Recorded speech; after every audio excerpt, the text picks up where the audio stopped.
thank you, Neda, and also Eric for inviting me to give this presentation. You'll see where the title comes from very shortly. And universal peace. In what book is this written? That's a rhetorical question from Abdul Baha. And I want to thank the hosts for inviting me to this series and for the participants for watching.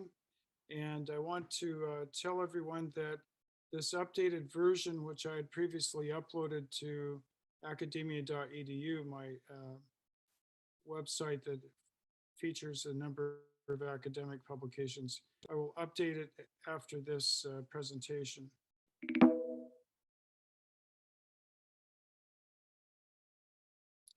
Okay, by way of an introduction, let's go back to Egypt, Port Said, on June 19th, 1913. This is shortly after Abdul Baha had concluded his teaching tour in North America, the United States and Canada. And the date of this talk was June 19th, 1913. And there is a provisional translation, and as you know, the policy of the Universal House of Justice is quite liberal in allowing for provisional translations as long as they are labeled or identified as provisional and not authorized translations. Publication may require review at the Baha'i World Center, depending on the publisher, whether Baha'i, academic or non-Baha'i. So this question,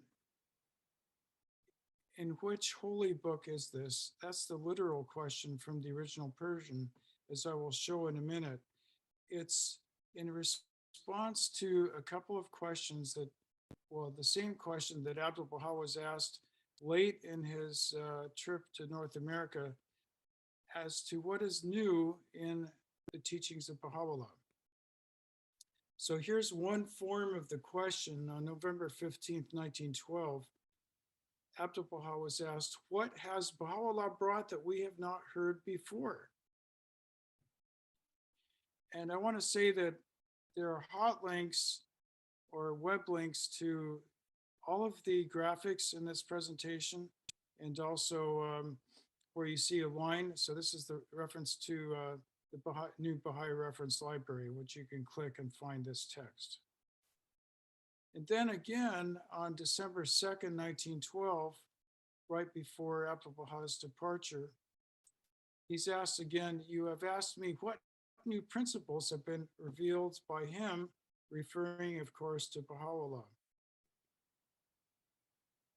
I could not find a photograph of the Hotel Sultani where this talk took place, but after Abdul Baha's arrival on June 17, 1913, in Port Said, he was in the Sultan Hotel, and there was a large tent that was pitched on the roof of the hotel where gatherings were held.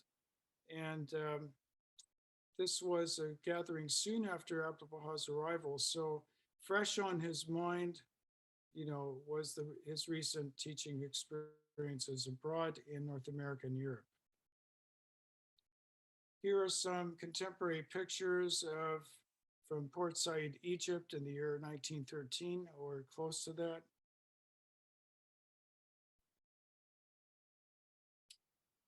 Now, the provisional translator is a talented young man named Adib Masumian. And here is his introduction. He says, what follows is a provisional translation, in other words, not official or authorized, of a talk that Abdul Baha gave under a tent pitched on the roof of the Hotel Sultani in Port Said, Egypt, on the evening of June 19th, 1913. A transcript of the original Persian text of this talk has been published in Khatabat, Khatabat-e Hazrat Abdul Baha, Volume 3, pages 76 to 78. As the first few sentences of the original Persian text of this talk are recorded in the second volume of Mirza Mahmud Zahrani's Chronicle, it seems reasonable to assume that he, was the one who transcribed the full talk.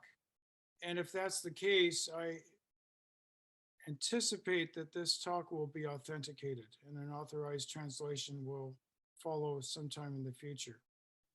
You know, Mahmoud's diary is considered an important source and absolutely reliable, the diary, not all the talks themselves. We'll get to the authenticity of talks later on. Okay, now Abdul Baha begins this talk, and I'd like to ask one of the readers to read what Abdul Baha is saying here. Joyce, please. Now praised be God that the East is illumined and the West perfumed. When we were departing Tehran for Baghdad, there was not a single believer along the way. On this journey, however, whichever city in the West we passed through, we found Baha'is there. In places that had not heard it before, such as Denver, Dublin, Buffalo, Boston, Brooklyn, Montclair, Montreal, and so on, the call of God was raised. No tumult in the town or cities there, but for the curling lock of the friend's hair. No stir in all the world does one find now, except the curve of that companion's brow. Thank you. All right, another reader, please, for this continuation of Abdul Baha's talk on June 19th, 1913 in Egypt. Yeah, Kay, if you would, please. The call of God was raised in such a way that every ear relished it. Every soul was stirred by it, and every mind astonished at it, inquiring, what call is this that has been raised? What star is this that is rising? One soul would be astounded, another would investigate, and yet another would adduce proofs. They would all declare that the teachings of Baha'u'llah are truly without peer, that they are the spirit of this age and the light of this century. Thank you. Next reader. Patsy. At most, one would object that the gospel includes similar teachings, to which we would reply. Among these teachings is the oneness of humanity, in which of the books of the New Testament can this be found? Show us. And universal peace, in what book is this written? And that religion must be the cause of love and fellowship, and that without these, the lack of religion would be preferable. In which book is this stated? Thank you. And I'll read this. And the religion must accord with sound reason and accurate science. In what book is this mentioned? And equality between men and women, in which book does one find this? And the abandonment of sectarian, religious, national, political, and racial prejudices, what book contains this? And so on and so forth. That is all. That's the provisional translation. Now, the talk is much longer and it has very interesting information about the Baghdad period in which Baha'u'llah was asked to perform a miracle, much new historical information. And these links will take you to the provisional translation, as well as the Persian text. And the Ocean of Lights database also has the Persian text, and here's a link. And this is the full translation that we just read on the previous slides. And this is the text in Persian. Now, the Persian talks of Abdul Baha that are extant, in other words, that still exist, because a number of them unfortunately went missing. This is the cover of the first of 3 volumes of a text that for short we call Khitabat. And on the cover, you see something in Persian and an inscription, and here's a translation. And then on another edition, this prayer by Abdul Baha was also published. Now, in the first edition, you don't see this, but it's on the inside cover page, as I recall.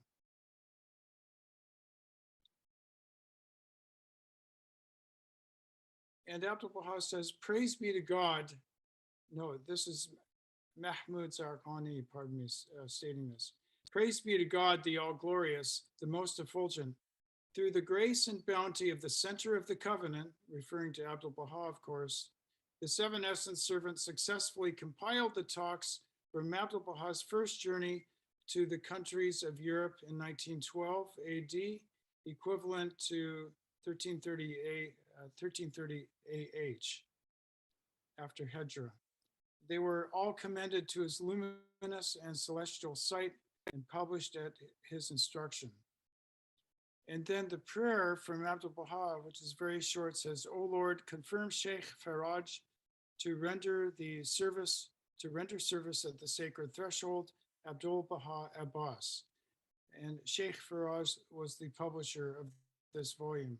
Two other volumes later appeared, but they were not authenticated by Abdul Baha, who had unfortunately ascended on November 28th, 1912, as I recall. And the first volume of this 3-volume series, Khatabat, was published in 1922, and the next 2 volumes later on. I believe it was in 1984 that they were republished in 1 volume in Germany. Now, as to the authenticity of the talks, this is a letter from, it's a memorandum from the research department, or it says here, excerpt from a letter dated January 3rd, 2022. So this is recent information from the Department of the Secretariat to Adib Masumian. Quote, as to the question of the authenticity of the other talks published in the 3 volumes of Khatabat, the research department has commented that the authenticity of each transcript would need to be examined individually. Owing to the pressure of work and limited resources, it is not possible for the research department to undertake such a task at this time. So there are 6 principles in my reading of Abdul Baha's Port Said speech. And I'm going to, here I've identified principle 1, principle 2, principle 3 through 6. And we will refer to these principles throughout the presentation. What the translator, Adib Masumian, has done is to translate in a variety of ways this one recurring question, what we call a rhetorical question. It's a question in which the questioner already knows the answer or implies the answer. In der Kodam Kitab est, which literally means this in which book is, with the verb coming at the end, or in other words, in which book is this? And book here is shorthand for holy book or sacred scripture.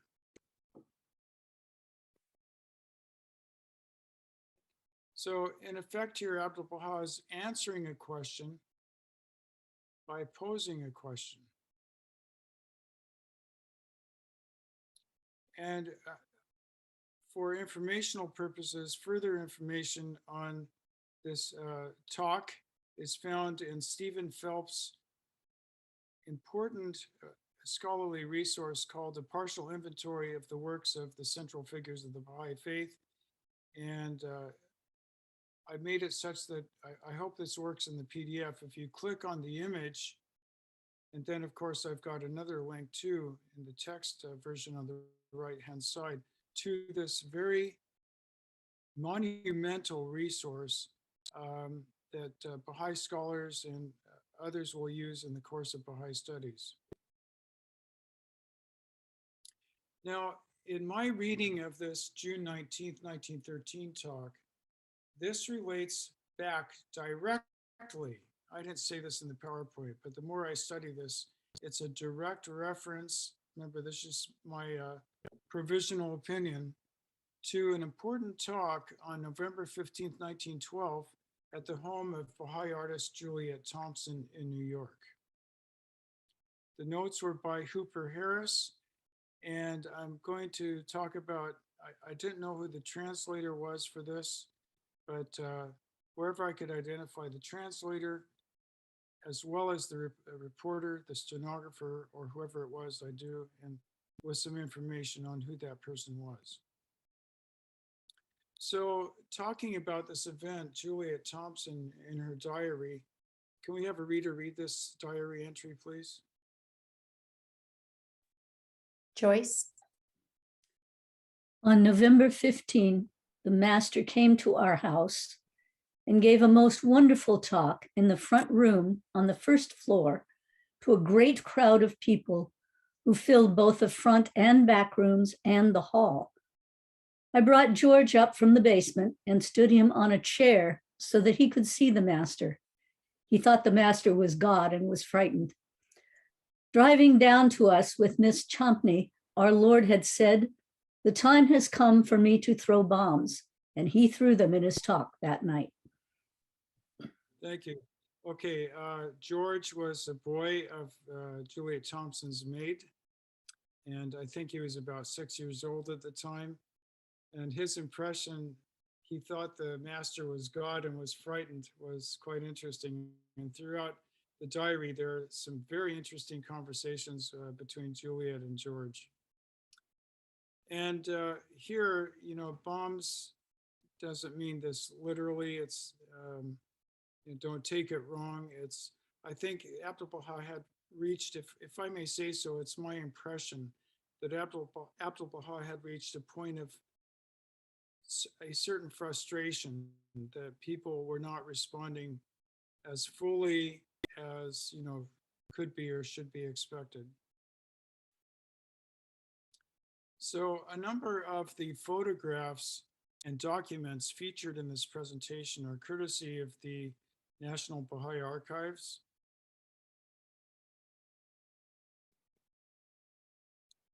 Okay, so since we lack a Persian original for this, I wanted to say something about Hooper Harris, who in fact was a professional court reporter. In other words, to, you know, since each talk is going to have to be individually studied, you know, apart from the talks that Abdul Baha approved in volume 1 of Khatabat, I want to make a case for this talk, the English transcript of this talk, to be considered reliable. Now, I'm a practicing attorney, and as you know, any out-of-court statement for the truth of a matter is considered hearsay, and here's the general rule of hearsay is that it's inadmissible as evidence. The court carves out a major exception for deposition testimony, which is sworn testimony in the presence of counsel for all parties, taken down by a professional court reporter. And it, you know, depositions in civil law, probably in criminal law too, become part of the evidence of record. So it's very important to underscore the fact that Hooper Harris was a court reporter. And the information was that Mr. Harris worked by day, studied law at night, and was admitted to the bar in Birmingham, Alabama in 1893, and in 1894 came to New York City to live, where he became an expert court reporter doing work of unusually high quality till the very day of his death. And according to Shoghi Effendi, Hooper Harris was indeed one of the leading apostles of Baha'u'llah, which is an extraordinary statement. Very high compliment. And there's a larger picture of him. He was asked by Abdul Baha to travel teach to India in 1907, and this is a photo. And he was accompanied by Mirza Mahmud that you see on the left, and by an illustrious Baha'i teacher on the right, and with a colleague who's the one standing. So Mr. Harris is seated on the chair. So there's left to right, Mirza Mahmud Zarqani, Hooper Harris, Harlan Ober, and Hand of the Cause of God, Ebna Abhar. Okay, here we see the first publication of the English transcript of this talk, and it's titled The Distinctive Characteristics of Baha'u'llah. Now, for a period of time, the name Baha'u'llah was spelled with an O for phonetic reasons, because the U is pronounced O, the short U is pronounced O in spoken Persian. All right, let's have a reader read this entry from Mahmoud's diary, please. Okay, Patsy, and going forward, if it could just be Joyce and Patsy, thank you. Do I read below where it says there was a public meeting? Please do. Okay. There was a public meeting in the evening at the home of Miss Juliet Thompson. The master spoke about the greatness of this cycle, the victory of the cause, and the influence and importance of the teachings and laws of Baha'u'llah. His talk was delivered in such awe-inspiring tones that the minds were dazzled and the hearts captivated by the grandeur and majesty of the center of the covenant. Both before and after the meeting, many people were honored to visit with him in a separate room. Thank you. So here are 2 more pages of the original publication of this talk and the last 2 pages. Now, this particular slide talks about the reception that Abdu'l-Baha got in churches and synagogues and so on. And the important focus of this talk will be coming up here.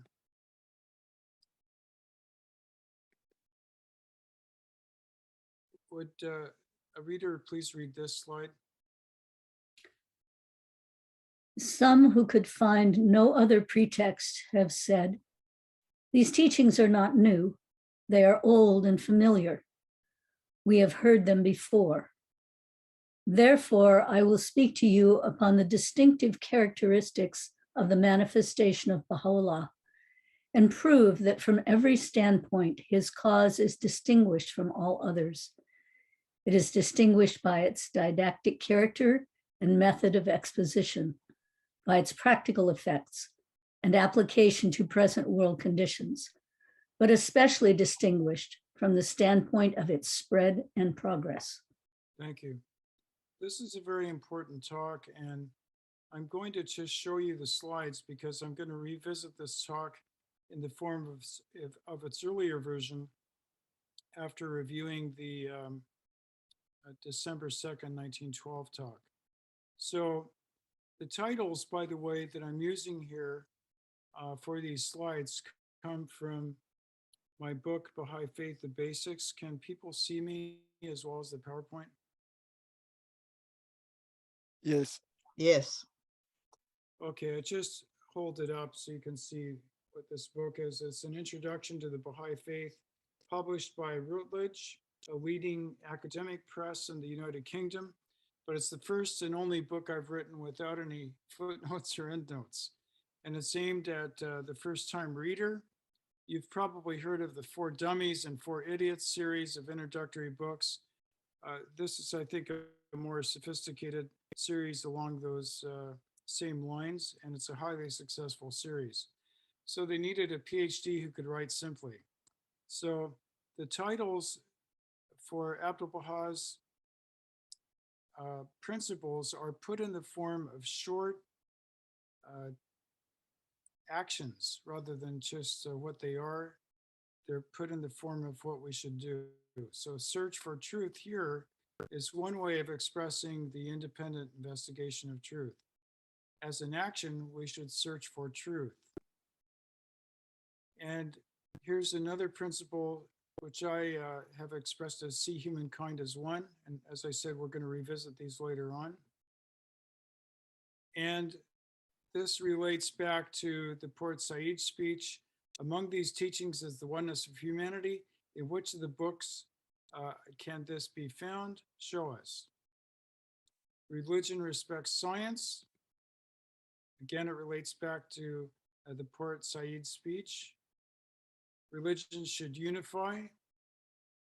Again, that was mentioned in the Port Said speech.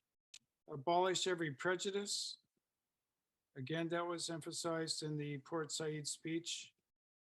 Men and women are equal. That was also mentioned in Egypt. Adopt a universal auxiliary language. Provide education for all.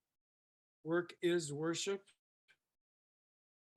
And the Baha'i faith offers other new principles. So I want someone to read this important statement, please.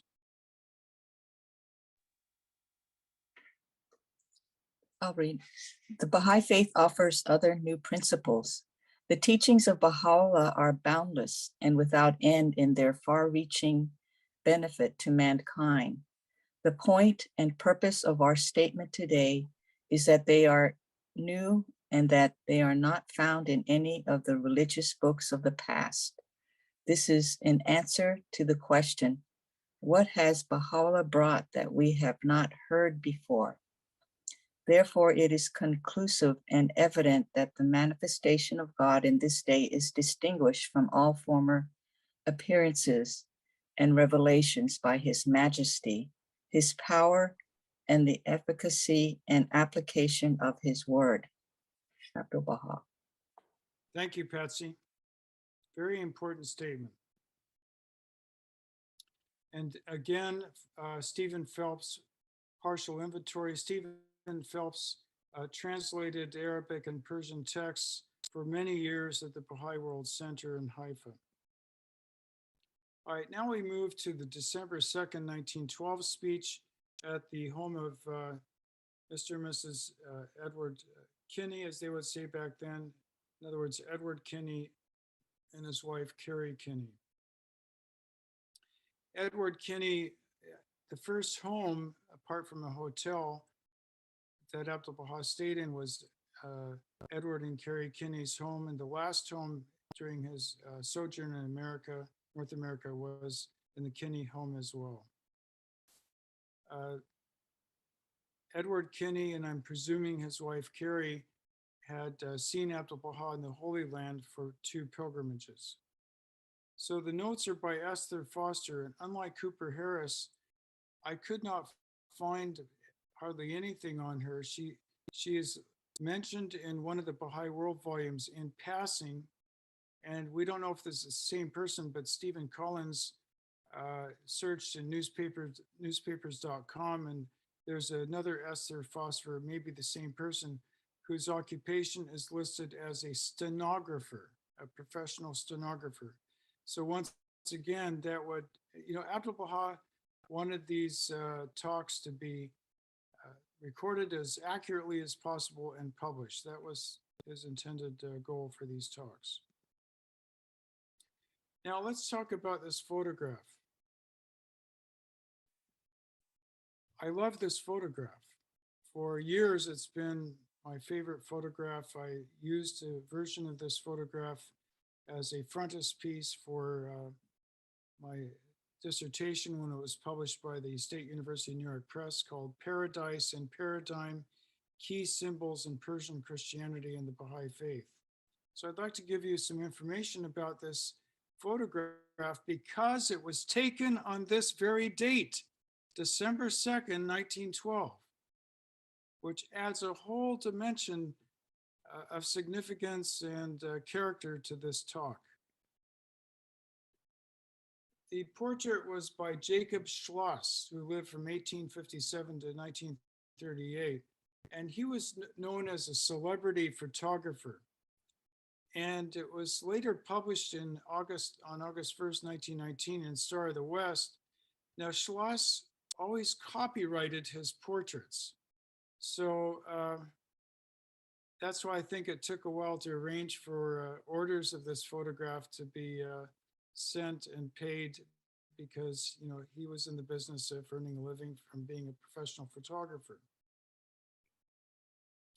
Now, in addition to celebrities like mainly actresses from the stage and also silent films, He also photographed other important people. And here we see the First Lady, Edith Roosevelt, in this photo, which is called the First Lady of the Land. And I believe he took 6 photos of her. Here are 2 more. And here's a letter from Jacob Schloss to President Theodore Roosevelt, asking if he's ever in his neighborhood to come to his studio, and Jacob Schloss would take portraits of him. Now, I've determined through my interaction with the archives that there were 3 photographs taken that night. And what indicates that to me is that in addition to his typical copyright signature, he numbered these. So this is number 1, as you see in the bottom right corner. And this is Abdul Baha in the Kinney home with the Kinney family. This is a restored version. So if we go back, you know, this was scanned recently, so it's quite faded, and you see it's turned to sepia and so on. So the photographs that you see that are the same in Baha'i publications have been enhanced. The second photograph, which is marked 2, although the 2 is a little hard to see here, is with the translator, Ali Quli Khan, and his wife, Florence. And this was the first Persian-American marriage among the Baha'is. And here we see Jacob Schloss's stamp or address on the back, what we call the verso. The front is called recto when we talk about archival documents. And there's an enhanced version. And for these archival documents, I have provided the archival catalog information without the zeros. So here, this is photo ID P23194. And here's the third photograph, this immortal photograph of Abdul Baha taken by Jacob Schloss on December 2nd, 1912. Another version of the photograph, this was framed in the archives. And this is the photograph that has been enhanced, and it is available in the Baha'i Media Center at the Baha'i World Center, which you can access online. Now, the translator was identified as by a different name, which is a title. Kalantar means mayor. So Ali Quli Khan was his father was a mayor. And says stenographic notes by Esther Foster. In other talks of Abdul Baha, you just see the word notes. Here, it's important that it identifies these as stenographic notes. I don't know if they were taken in shorthand or how the stenographer took them. But again, in my opinion, the English transcript should be highly reliable. And as far as the English translators during Abdul Baha's North American sojourn, Dr. Robert Stockman, in his wonderful book, Abdul Baha in America, writes, 3 young Persians, Ali Quli Khan, Ahmad Sorab, and Amin Farid, had resided in the United States over a decade, had mastered English, and were translating Baha'u'llah's works and Abdul Baha's tablets into English. And so here is Abdul Baha with Ali Quli Khan and Florence Breed Khan at the home of Safa and Vafa Kinney in New York City. Safa was the name, spiritual name that Abdul Baha gave to Edward Kinney, and Vafa to Carrie Kinney. So here's a little bit on Edward Kinney. And he's got a very important memoriam, published in a cablegram, where Shoghi Effendi writes, can we have a reader read this, please? Edward B. Kinney, grieve at passing of dearly loved, highly admired, greatly trusted, staunch, indefatigable, self-sacrificing teacher, pillar of faith, Safa Kinney, his leonine spirit, exemplary steadfastness, notable record of services, enriched annals of closing period of heroic age, and opening phase of formative age of Baha'i dispensation. Beautiful reward assured in Abha kingdom beneath the shadow of the master he loved so dearly, served so nobly, defended so heroically until last breath. Thank you, Joyce. And this picture in the previous slide is taken from this group photo at a Unity Feast in New Jersey. And Carrie Kenny, both Edward Kennedy and Carrie Kennedy were called Pillars of the Faith and Pillars of the Cause of God, which is a very distinguished title as well. And Robert Stockman describes the this particular talk in his book, Abdu'l-Baha in America. Here is the talk as first published in Star of the West, just a few days over a year later. So quite without too much of an interregnum. The second and third pages of this talk are pictured here, and the fourth and fifth pages are pictured here. Now, because of the shortness of time, I'm going to cycle through these slides by talking about what they're about rather than reading them. In this slide, Baha'u'llah revealed new teachings not found in the book, sacred books of former times. There are new teachings which cannot be found in any of the past books. Here's a principle: see humankind as one. That's my paraphrase. Again, this was mentioned as one of the 6 principles in Egypt. Search for truth. See religion as one. Religions should unify. Again, that was mentioned in Port Said. Religion respects silence. Again, women and men are equal. Abolish every prejudice. Promote world peace. You see how consistent, thematically consistent these talks are. Provide education for all. Economic problems require spiritual solutions. The universal house of justice is unique. This is a Baha'i principle. The special Baha'i covenant protects Baha'i unity. Could we have a reader read this important slide, this important statement by Abdu'l-Baha? As to the most great characteristic of the revelation of Baha'u'llah, a specific teaching not given by any of the prophets of the past, it is the ordination and appointment of the center of the covenant.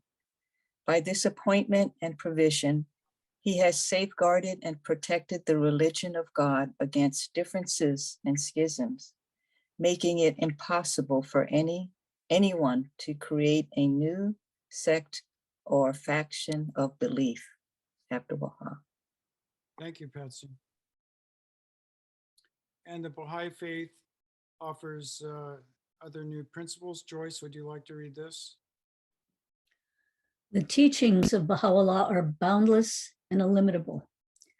You have asked me what new principles have been revealed by him. I've mentioned a few only. There are many others, but time does not permit their mention tonight. I therefore pray to God that you may be strengthened in good deeds. I pray that God may confirm you in order that you may live according to the teachings of Baha'u'llah. Thank you, Joyce. More information on this text in Stephen Phelps' partial inventory of the works of the central figures of the Baha'i faith.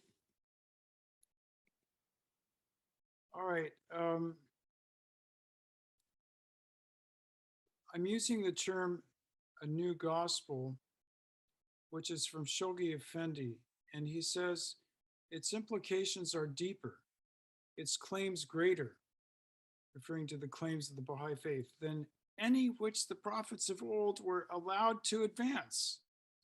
It constitutes a challenge, at once bold and universal, which must, in the ordinary course of events, as shaped and controlled by providence, give way to a new gospel, fundamentally different from and infinitely superior to what the world has already conceived. And this is from the World Order of Baha'u'llah.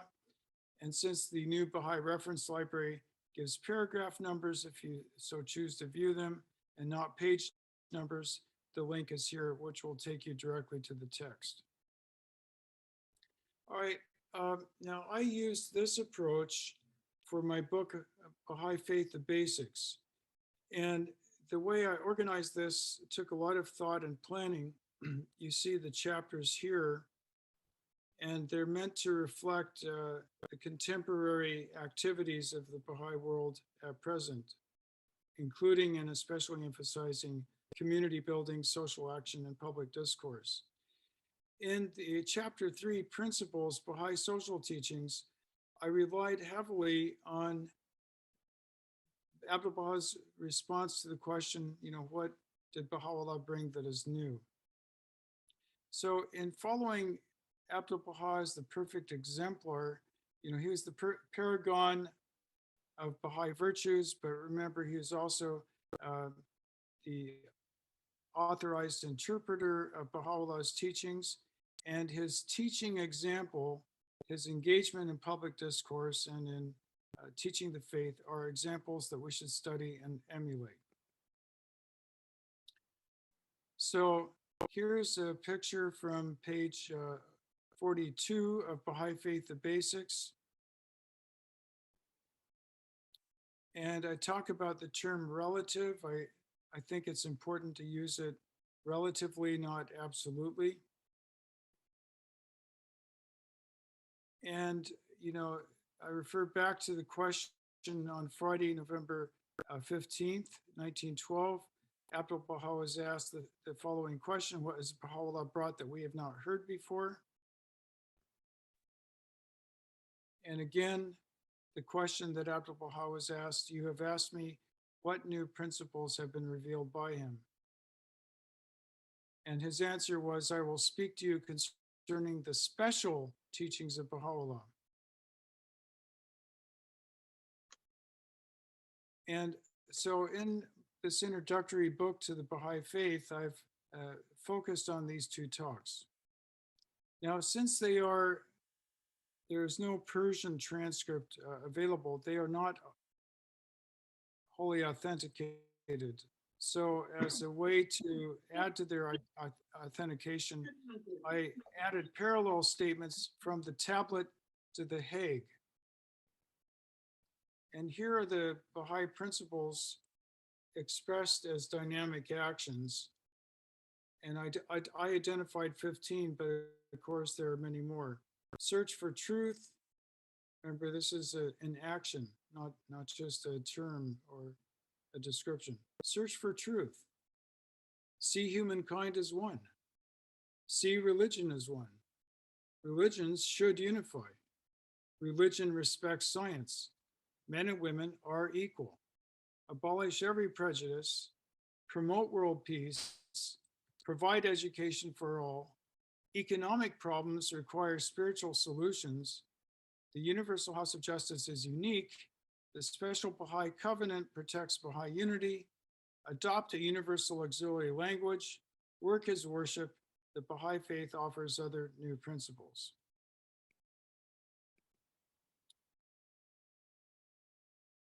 Now, I want to go through the November 15th talk because what I discovered in preparing this presentation, which I had not considered at the time of writing my book, Baha'i Faith, The Basics, is to compare the original publication, based on the court reporter's transcript, Hooper Harris's transcript, with the edited version edited by Howard McNutt in Promulgation of Universal Peace.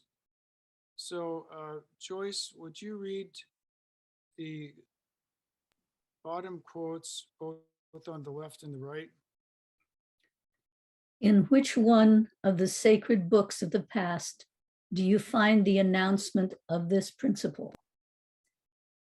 The announcement of this principle is not found in any of the sacred books of the past. See the difference? In the original transcript, English transcript, there Abdul Baha is expressing a rhetorical question, whereas in the answer, as edited by Howard McNutt, it's a categorical answer.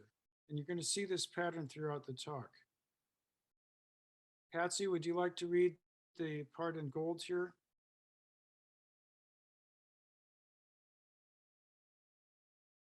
Patsy. Yes. Right below where it says, in what scriptures? Yes, please. Thank you. In what scriptures do you find such a statement?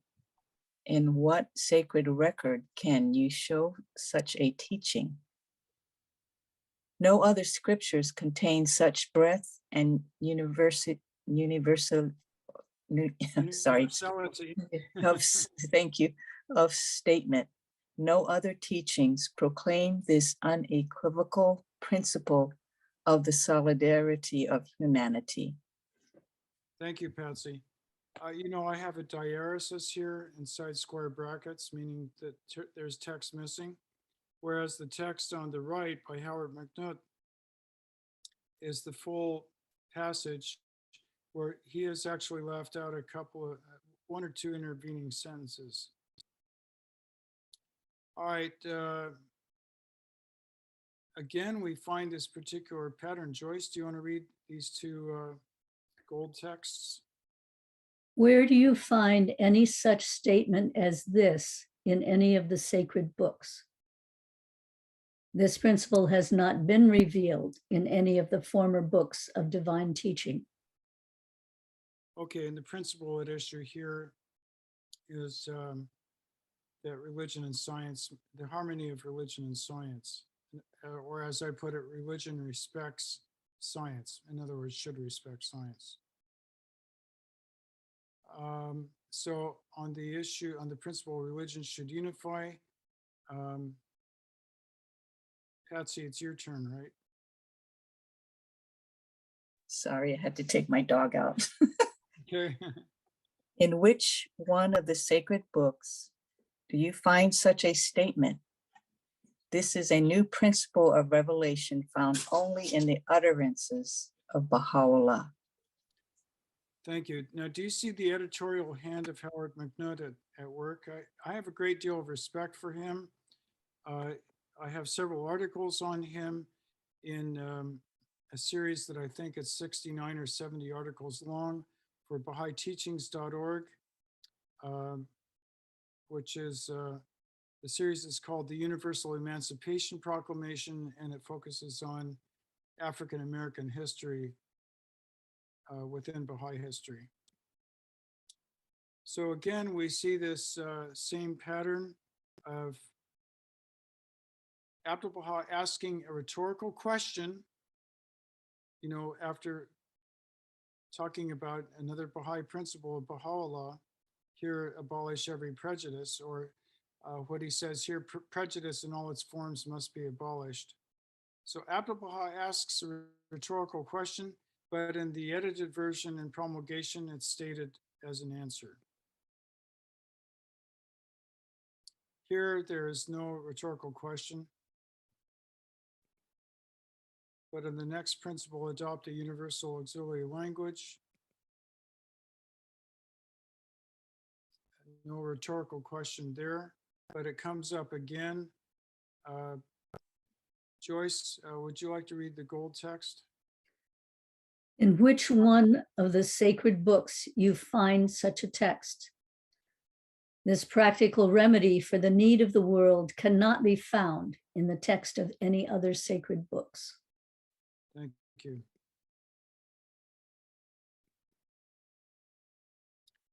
And Patsy, do you want to read the gold text here, please?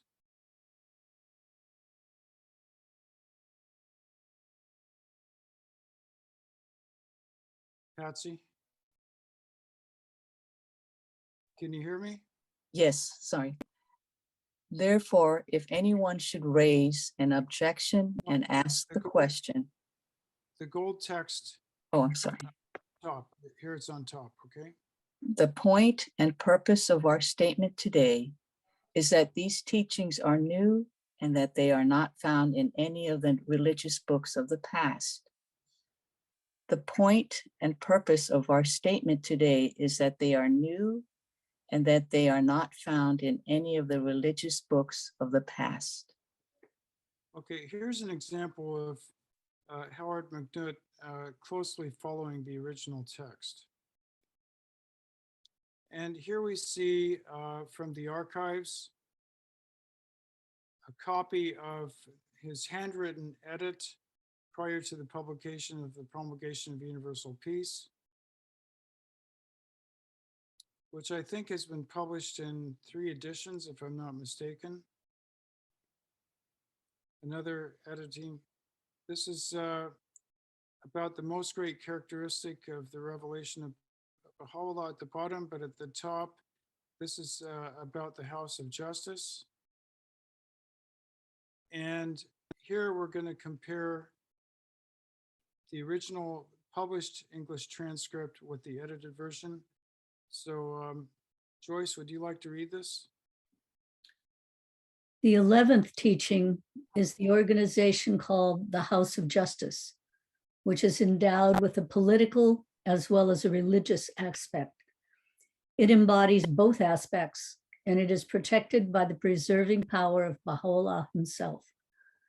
A universal or world house of justice shall be organized. That which it orders shall be the truth in explaining the commands of Baha'u'llah, and that which the House of Justice ordains concerning the commands of Baha'u'llah shall be obeyed by all. But that will be the House of Justice organized from amongst the members of the houses of justice of the whole world, and all men shall be under the supervision of that House of Justice. Okay, so this is the English transcript as published in Star of the West in 1913. It was part of what was called a special teaching issue. And Patsy, would you like to read this edited version?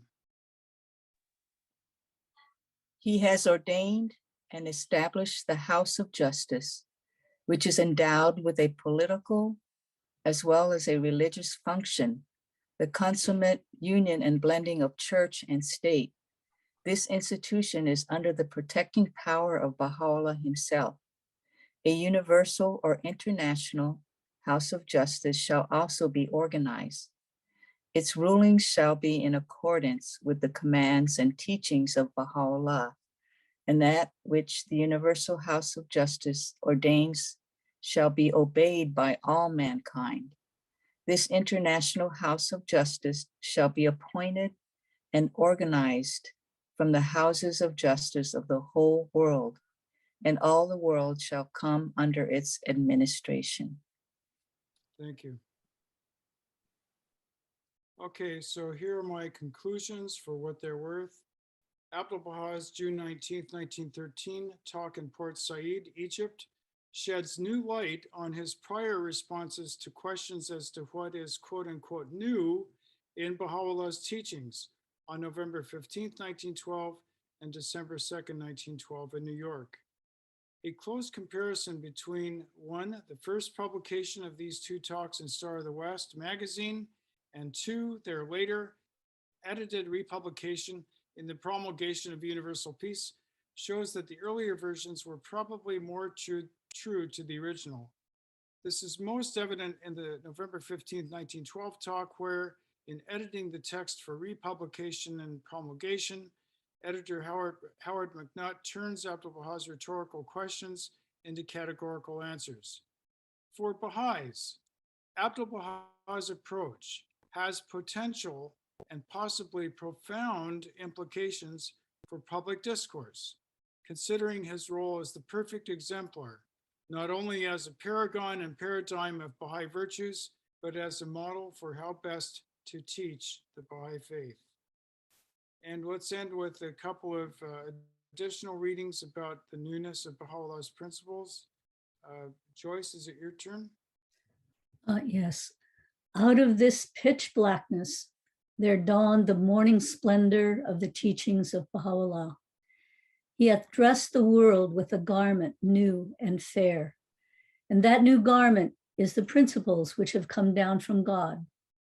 The people, therefore, must be set completely free from their old patterns of thought, that all their attention may be focused upon these new principles, for these are the light of this time and the very spirit of this age. So this is a absolutely authenticated text with an authorized translation. It comes from selections from the writings of Abdul Baha. And Patsy, would you read this final quotation, please? Unless these teachings are effectively spread among the people until the old ways, the old concepts are gone and forgotten, this world of being will find no peace, nor will it reflect the perfections of the heavenly kingdom. Strive ye with all your hearts to make the heedless conscious, to waken those who sleep, to bring knowledge to the ignorant, to make the blind to see, the deaf to hear, and restore the dead to life. It behooveth you to show forth such power, such endurance as to astonish all beholders. Isn't that an amazing teaching from Abdul Baha? I don't know if any of us can live up to it, but that's what he's asking us to do. So here are my acknowledgements, which will be Edward Sevchik, the archivist at the National Baha'i Archives. The U.S. National Baha'i Archives has been very, very helpful in giving me, sending me these important photographs, archival photographs and documents. And now we can open it up for questions and discussion. Thank you, Nita. Yeah, of course. I think this was absolutely amazing.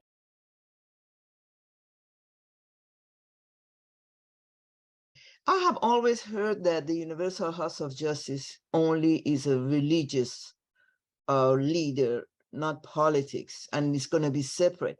This is the first time I hear that the Universal House of Justice is the leader in religious and politics. Could you please elaborate in that?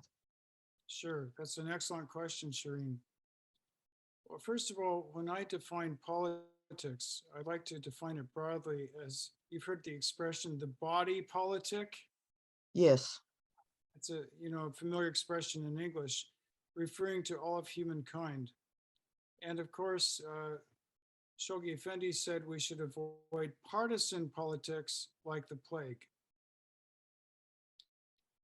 But in other respects, politics, more broadly speaking, is really about human affairs.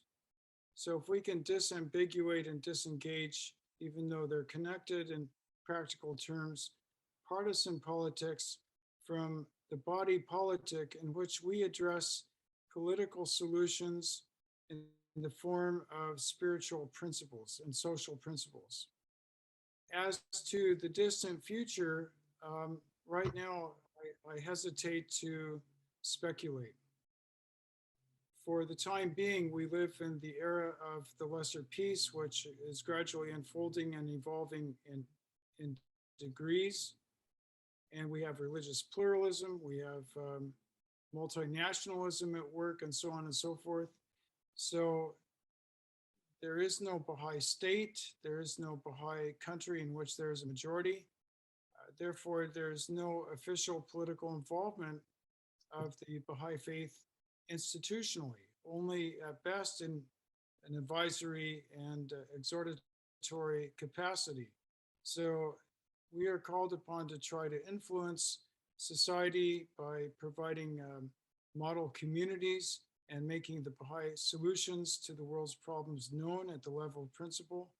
So I see no political involvement in the narrow sense whatsoever practiced in the Baha'i community at present.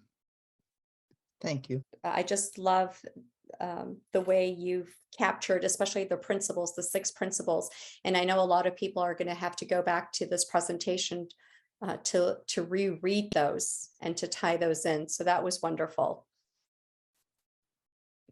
I would like to comment, and Sam, I very much second what Nida June mentioned.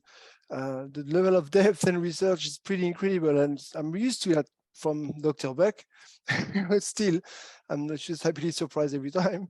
What I really appreciated actually is that connection when you made for us the Bahá'í principle expressed in action, which I thought was really much in line with actually the whole message that Abdul Baha had in his talks, and make it very practical. And I think you brought for us a very simple, very, very effective new twist in looking at the principles and just bringing them into actionable items, which I don't think I have heard before, to be honest, or seen. So thank you for that. Thank you, Eric. I really appreciate that comment. Thanks for noticing that new twist, as it were. Let me just make sure and see if there's anybody else here. No, yeah. Andrew. Oh, Andrew, please. Yep. Remember to unmute yourself. Thank you. Thank you so much. I really enjoyed that insightful information. It's amazing to see the level of detail you've gone into. And I'm kind of go out on a limb here. You in one of your other videos talks that I picked up, you referred to a way to include non-Baha'is, in particular the agnostics of the world. And I don't know if you could perhaps clarify that a little bit for me, because I didn't quite get it. Are you including atheists too? Correct. Yes. Yes. Oh, well, and the reference was to the universal spirit or that kind of aspect, because that was particularly interesting for me. Well, I don't recall my exact statement, but in terms of my thinking on that is one of the ways that we in effect translate and communicate the Baha'i principles is to universalize them. Yeah. There's a very interesting Baha'i world essay by the first African-American Rhodes Scholar, Dr. Elaine Locke. I call him Alan Locke, which was published in the Baha'i World volumes. Shoghi Effendi invited him to contribute 4 essays, which he did. And one of his essays is called Unity Through Diversity, which is a very interesting twist in that phrase. And one of his messages is that we should not, focus so much on the source of the Baha'i teachings as on their universality, to put it in my own words. Now, in translating these to our respective audiences, if our audience are agnostics or atheists, we don't talk about the source, because that would be irrelevant. And so we proclaim them as important and beneficial and necessary social principles for politicians, leaders, thinkers. When we think of Baha'u'llah's proclamation, we think of Baha'u'llah proclaiming his mission to kings and ecclesiastics, right? Yeah.